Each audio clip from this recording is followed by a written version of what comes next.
Welcome to The Explainer. Today, we're breaking down a really massive economic paradox hidden right inside the latest 2026 data for the Charlotte metro region. Now, if you follow regional economics, you know the drill, right? Usually numbers trend together. Either a rising tide lifts all boats or a receding one lowers them all at once. But Charlotte's tide? It's somehow doing both at the exact same time. On one hand, we're seeing some really intense, localized financial pain for everyday homeowners. But on the other hand, we're witnessing an absolute explosion of corporate growth and capital investment. It's a true split-screen reality, and we're going to untangle exactly what's going on by looking straight at the data. All right, let's jump right in with a number that is honestly pretty staggering: 71%. Foreclosure filings in the Charlotte metro area jumped 71% in the first half of 2026, compared to the exact same period last year. Just think about that for a second. After a relatively quiet stretch over the last few years, foreclosure activity has roared back with serious force. According to the data tracked by Adam, a property information company, 1 in every 500 homes across this 10-county metro region faced some sort of legal action between January and June. We're talking default notices, auction schedules, bank seizures, the whole shebang. It's a massive spike, and it's a huge signal that homeowners in the area are struggling significantly more right now than they were just 12 months ago. But here's the thing. This distress isn't just sprinkled evenly across the map. It's intensely concentrated. While the broader metro area sits at that 1 in 500 foreclosure rate, Chester County is suffering a completely different reality right now. They actually top the list as the hardest-hit county in the entire study, with 1 in every 222 homes facing legal action. To put that into perspective, the source data points out that literally no other county in the 10-county analysis even came close to matching Chester's concentration. So Chester is essentially pulling the regional average way up, while other counties with minimal activity are bringing it down.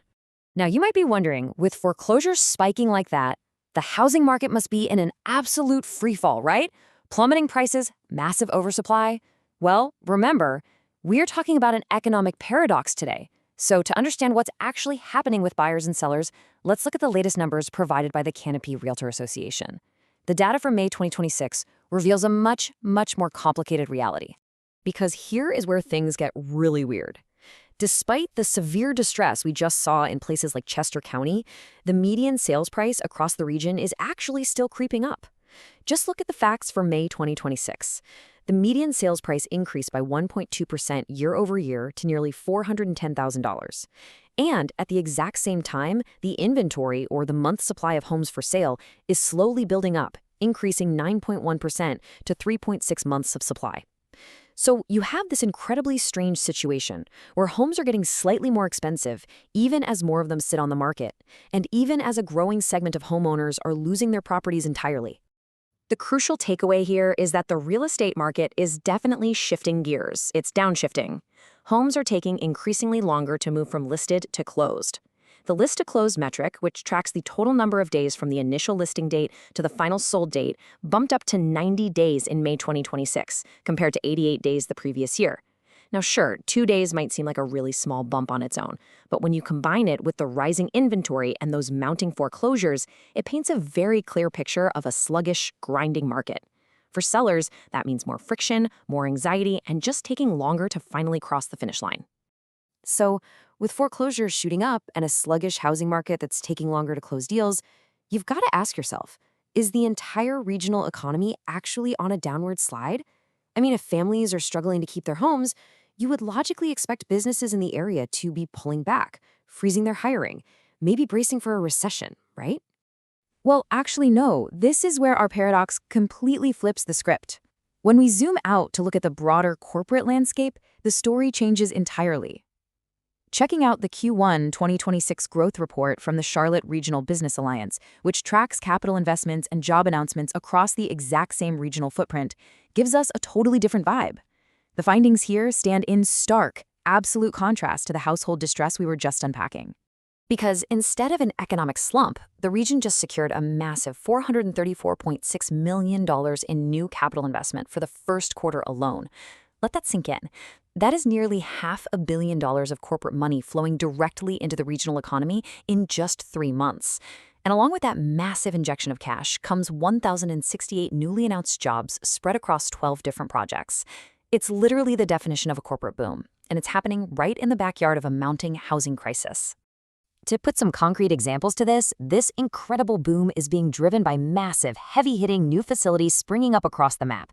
Just look at these top-line projects. We're seeing a brand new Costco distribution center heading to York County, which represents a staggering $240.3 million investment and brings 165 new jobs. Right alongside that, there's a new cyclic materials manufacturing plant in Chesterfield, bringing in $82 million in 90 jobs. These aren't small moves. These are multi-million-dollar commitments from major corporations, signaling immense long-term confidence in the region's economic future. So we are quite literally witnessing a tale of two economies. It's a stunning split-screen reality. You've got a 71% jump in foreclosures over on one side and a roaring corporate environment pumping nearly $500 million into the exact same region on the other. It's a wild divergence between macro-level corporate success and micro-level household struggle. Which brings us to the final, vital question you should take away from this explainer today. What happens next to a community that is caught perfectly between a corporate boom and a housing crisis? As these huge new facilities open their doors and start hiring workers, is that new wage growth going to be enough to rescue this sluggish housing market and stop the foreclosure surge? Or is the region just going to continue to split, creating this widening gap between thriving corporate centers and struggling neighborhoods? The data leaves us at an incredible crossroads, and it is a trend that anyone following the economy has to keep a really close eye on. Thanks so much for joining me today to untangle this economic paradox.